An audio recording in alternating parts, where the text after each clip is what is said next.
अरे भाई, यहां नियमों से बोलना पड़ता है। और कितने वरिष्ठ सदस्य, मुझे तो अभी भी नहीं मालूम पड़ता, शशि थरूर जैसे बैठे, बालू साहब बैठे, क्यों नहीं सिखाते इनको सब? इतना सिखा दे तो ये समस्या का वही समाधान हो जाए मन में। और हमारे लोकसभा के नियमों में भी स्पीकर साहब को कई अधिकार दिए। कोई भी सदस्य भाषण करता है तो स्पीकर साहब को एड्रेस कर करता है। स्पीकर के माध्यम से, लोकसभा अध्यक्ष के माध्यम से विपक्ष सत्ताधारी पक्ष को कुछ कह सकता है और स्पीकर साहब के माध्यम से सत्ताधारी पक्ष विपक्ष पर कुछ आरोप लगा सकता है। लोकसभा के नियम 351 में 374 अव्यवस्था, अनुशासनहीनता की स्थिति में स्पीकर को चेतावनी करने का अधिकार है, नामित करने का अधिकार है, निष्कासन करने का अधिकार है और निलंबित करने का भी अधिकार है। मुझे बताइए साहब, सभी सदस्य इस बात पर सहमति व्यक्त करेंगे कि वेल में आकर कागज फाड़कर स्पीकर की चेयर पर फेंकना आप असहाय बना देना चाहते हो स्पीकर साहब को? किस प्रकार से सदन चलाएंगे? सदन किस प्रकार से चलाएंगे? टेबल पर नाचते हैं। मैं समझ रहा हूं साहब, किसी के एडवाइजर एक्टिविस्ट हो सकते हैं, किसी के एडवाइजर आंदोलनकारी हो सकते हैं, मगर आंदोलन और एक्टिविस्ट को सदन में सदन के नियमों के अनुसार ही चलना पड़ेगा, क्योंकि यहां पर नियम बनाए गए। नियम 375 के तहत गंभीर अव्यवस्था की स्थिति में सदन को स्थगित करना होता है।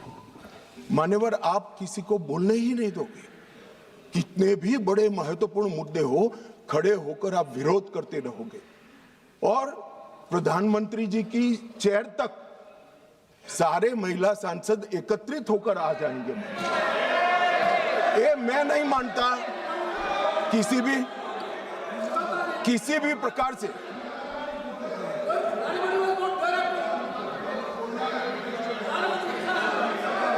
प्रधानमंत्री की चेयर होती है भाई। मान्यवर, इसीलिए 375 का प्रावधान की शक्तियां स्पीकर साहब को। अब किसी सदस्य ने कहा कि हमारा बोला हुआ काट दिया जाता है। मान्यवर, 380 के अधीन स्पीकर साहब को अधिकार है असंसदीय शब्दों या टिप्पणियों को कार्यवाही से हटाने का अधिकार दिया है। प्रयास तो करना चाहिए कि असंसदीय शब्दों या टिप्पणियों का प्रयोग न हो, मगर कई बार वक्ता लय में कर जाते हैं, कुछ जानबूझकर भी करते हैं। मगर लय में की हुई असंसदीय टिप्पणियां संसद के इतिहास में रखनी चाहिए क्या? कोई नहीं कहेगा रखनी चाहिए। असंसदीय टिप्पणियां संसद के इतिहास में रखने से आने वाले दिन के सांसद भी यही संस्कार लेकर जाएंगे। जब व्यवधान आता है और हटा दिया जाता है तो वो अपने आप, मैंने भी पढ़ा है विधानसभा में जब पहली बार विधायक बना कि ये क्या हटा दिया, तो मालूम पड़ता है कि ये शब्द हटा दिया जो असंसदीय है, मुझे नहीं बोलना है।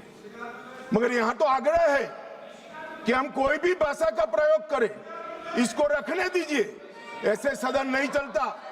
ये सदन के असंसदीय शब्दों का लिस्ट कोई एक कार्यकाल में नहीं बना है मान्यवर। असंसदीय शब्दों का लिस्ट जब से सदन का अस्तित्व आया तब से लेकर आज तक इस उच्च शासन पर बैठे हुए अनेक महानुभावों के बनाते बनाते बना है, और वो सबको बाध्यकारी, हमें भी है और विपक्ष को भी है। अगर आप कहते हैं कि सदन चलाने के नियम और असंसदीय शब्दों का लिस्ट हमें बाध्यकारी नहीं है, तो ऐसा नहीं होगा। आपको अधिकार दिया है, संविधान ने अधिकार दिया है, मगर कोई विशेषाधिकार नहीं दिया है। इमरजेंसी नहीं है भैया। कोई विशेषाधिकार नहीं है। अधिकार का संरक्षण कर सकते हैं, मगर विशेषाधिकार के मुगालते में जो लोग जीते हैं उनको उनकी पार्टी और जनता भी संरक्षण नहीं देती है। इसलिए छोटे छोटे छोटे छोटे छोटे छोटे होते जा रहे हैं। मान्यवर, लोकसभा स्पीकर उनके अध्यक्ष, उनका महत्व सदन, देश और अंतर्राष्ट्रीय स्तर पर है। वो एक प्रकार से पीठासीन अधिकारी मात्र नहीं है, हमारी विधायी चेतना और हमारे लोकतंत्र के गरिमा का प्रतीक स्पीकर होता है। जब आप उसके खिलाफ निष्ठा पर सवाल उठाते हो तो आप विधायी चेतना और लोकतंत्र की गरिमा पर सवाल उठा रहे हो। और मान्यवर, ये अंतर उनको आप लाइए ना, प्रधानमंत्री जी के खिलाफ अविश्वास का प्रस्ताव लाइए, कोई विरोध नहीं कर रहा। हम मुद्दों पर चर्चा, यहां पर भी मैं मुद्दों पर जवाब दूंगा, परंतु हम मुद्दों पर जवाब देंगे। हम नहीं कहेंगे कि आज का दिन अफसोसजनक है। प्रधानमंत्री जी को हटाने का प्रस्ताव सदन में आ ही सकता है, मगर लोकसभा के कस्टोडियन पर हटाने का प्रस्ताव मैंने तो कम से कम मैं इसको साहजिक घटना नहीं देता। मान्यवर, संविधान ने किसी भी एक्सट्रीम परिस्थिति की कल्पना कर प्रावधान बनाए हैं। ये कोट कर रहे हैं 94C के अंदर इफेक्टिव मेजॉरिटी से स्पीकर साहब को हटाया जा सकता है, मगर ऐसे तो युद्ध के समय में कई सारे अधिकार सरकार को प्राप्त होते हैं, आज उसका उपयोग नहीं कर सकते। ये असाधारण परिस्थितियों में स्पीकर को हटाने के लिए, लोकसभा हटाने के लिए किया गया प्रावधान है। ये रोजमर्रा की चीज नहीं है, इसका उपयोग रोज रोज नहीं करना चाहिए, कोई ऐसी घटना हो तब करना चाहिए।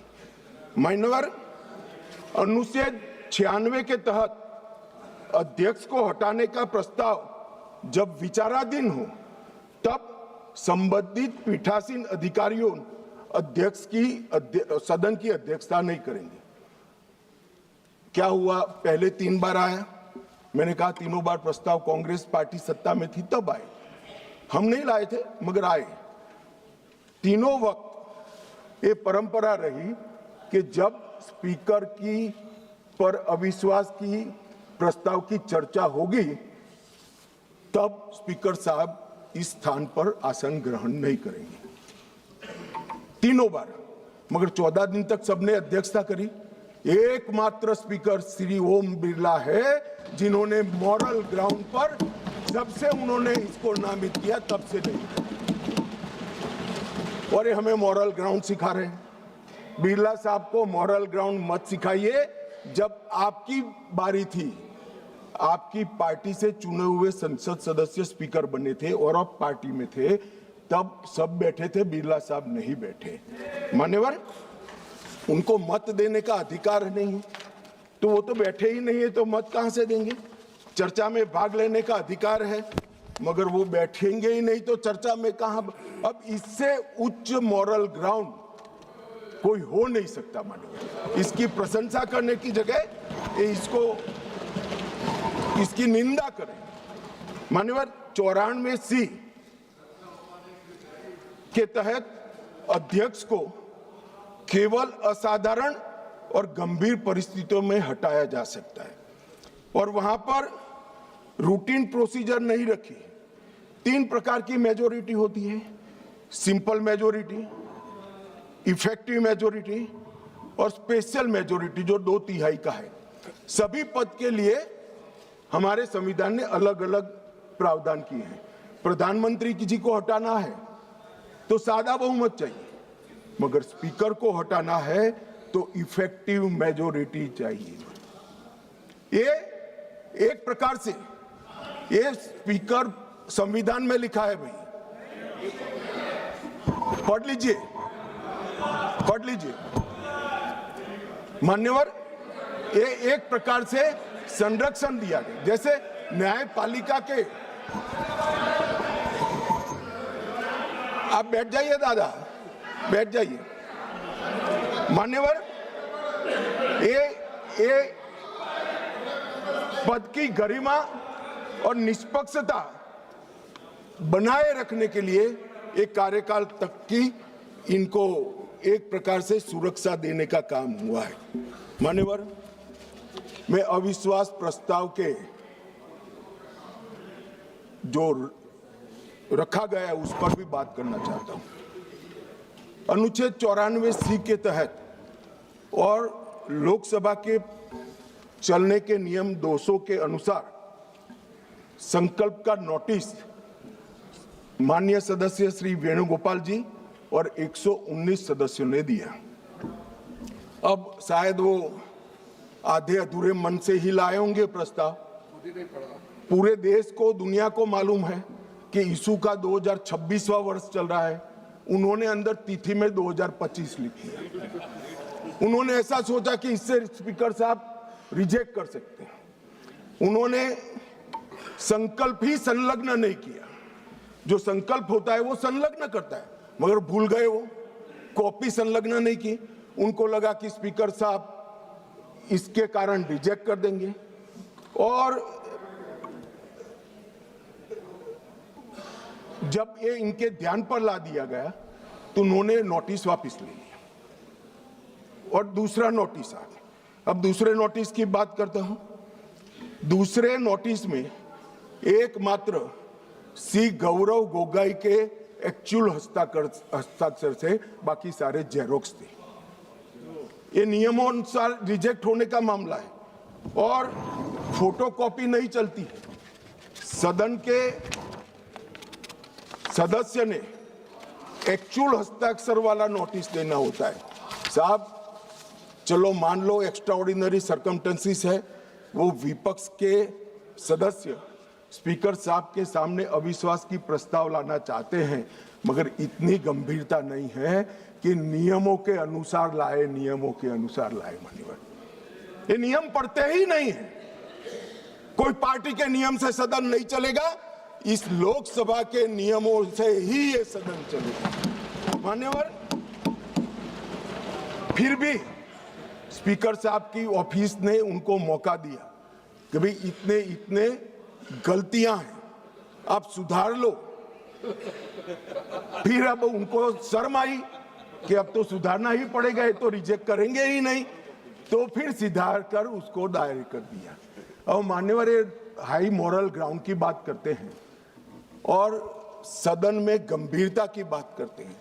ये दोनों चीजें इससे ही प्रकाशित होती हैं।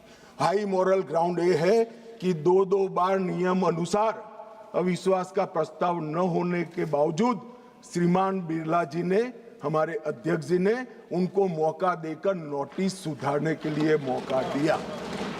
और गंभीरता की बात है, 4 दशक के बाद जिस नियम का उपयोग करके प्रस्ताव आया, वो प्रस्ताव नियम अनुसार ही नहीं है।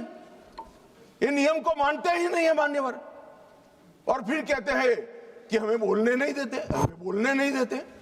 मान्यवर, क्या कुछ सदस्यों ने कहा कि माइक के कारण आया है, माइक बंद हो रहा है। अभी गिरिराज जी भी खड़े होकर बोल रहे थे पप्पू जी के खिलाफ, तो माइक बंद कर दिया।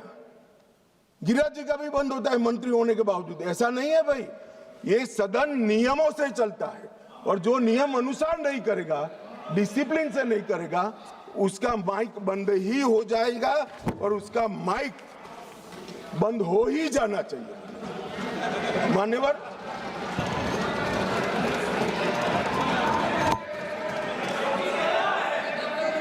मान्यवर, उन्होंने नोटिस दिया। अंतराल के बाद सदन फिर से शुरू हुआ। 9 तारीख को 14 दिन समाप्त हो गए। अब वो प्रस्ताव किसका था? तो विपक्ष का था।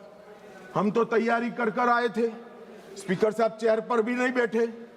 उनके खुद के प्रस्ताव के प्रति भी वो गंभीर नहीं है। जिस दिन उनका लाया हुआ प्रस्ताव, जो 4 दशक के बाद रूल्स का उपयोग कर लाए थे, वो प्रस्ताव की चर्चा करने की जगह उन्होंने सदन को बिखेर देने का काम किया। इससे ज्यादा शर्मनाक घटना कोई नहीं हो सकती। आपके खुद के प्रस्ताव पर आप चर्चा नहीं करना चाहते हो और फिर कहोगे हमें बोलने नहीं देते।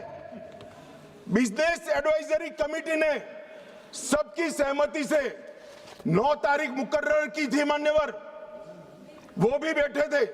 हम सबको मालूम है बोलने के विषय बिजनेस एडवाइजरी कमेटी तय करती है, सदन का बिजनेस एडवाइजरी कमेटी करती है। आपकी सहमति से 9 तारीख को आया और ये इससे सहमत नहीं, सदन को डिस्पर्स कर लिए मान्यवर।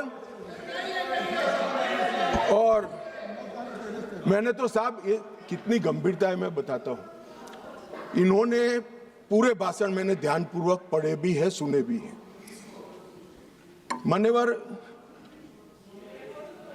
80% से ज्यादा भाषण स्पीकर के कंडक्ट पर नहीं है, सरकार का विरोध करने के लिए। अरे भले आदमी, सरकार का विरोध करने के लिए ढेर सारी धाराएं हैं, ढेर सारे नियम हैं। आप सरकार का विरोध करने के लिए आज लोकतंत्र के गरिमा का प्रतीक लोकसभा स्पीकर पर आप सवालिया निशान देते। मान्यवर, कल भी कहा कि कैसे हुआ मान्यवर। तीनों बार लोकसभा के स्पीकर के खिलाफ जब अविश्वास प्रस्ताव आया, डेप्यूटी स्पीकर ने इसको संचालित किया। अब ये कल अभी कहेंगे, कल भी कह रहे थे आपने डेप्यूटी स्पीकर अपॉइंट भी नहीं किया मान्यवर। 66 और उसके बाद आने वाले अविश्वास प्रस्ताव बलराम जाखड़ साहब के पास आया। दोनों वक्त डेप्यूटी स्पीकर थे, पद खाली नहीं था, डेप्यूटी स्पीकर रखे थे, मगर दोनों कांग्रेस पार्टी ने ही अपने रख दिए थे साहब। अब ये कहते हैं कि डेप्यूटी स्पीकर पर हमारा अधिकार है। दोनों समय डेप्यूटी स्पीकर कांग्रेस पार्टी ने अपने खुद के रखे थे। आपको स्थान खाली है, इसका मुद्दा उठाने का अधिकार ही नहीं है। आपने तो विपक्ष का स्थान अपने सदस्य से भर दिया था। ये क्या उठाते हैं मुद्दे साहब, और ये कांग्रेस पार्टी का कैरेक्टर है। मैं आज इसमें जाना नहीं चाहता, अगर विरोध करेंगे तो जाऊंगा भी मान्यवर।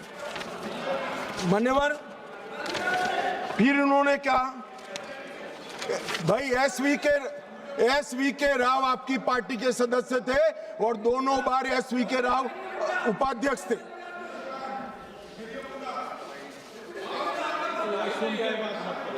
भैया 54 एक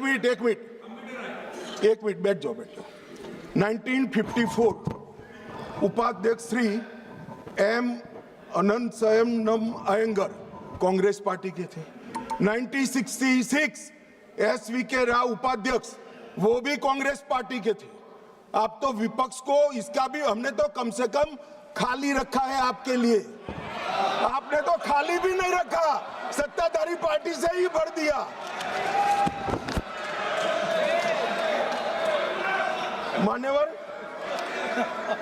मान्यवर हमें परंपराएं सिखाते हैं मान्यवर।